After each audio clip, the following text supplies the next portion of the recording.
تازه وارد کار لابراتوار شدی؟ میخوای دندانسازی یاد بگیری؟ هیچی بلد نیستی؟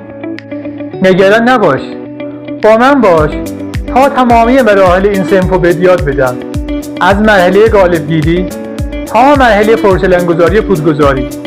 هر جا که مشکل پیدا کردی، نقاط فنی که تو این کار لازمه بدونی، من بهت یاد میدم.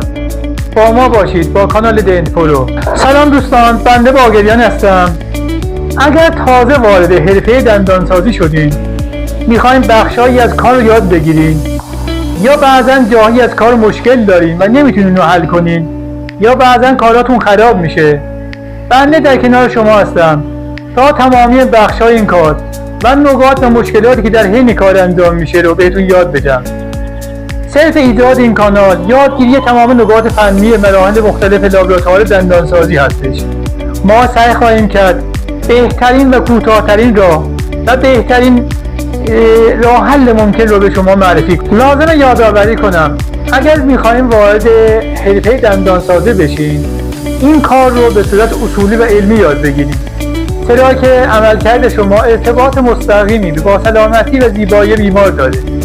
حتما سعی کنین که با بهترین روش و متدهای روز دنیا آشنا بشین تا بهترین نتیجه رو بگیرید. ممنون که ما رو تا اینجا دنبال کردین. دوستان، برای اینکه از جدیدترین ویدیوهای این کانال با خبر باشید، حتما کانال دنت پرو رو در یوتیوب دنبال و سابسکرایب کنید تا بتونیم تمامی ویدیوهایی که ساخته میشه در اختیار شما قرار داده بشه.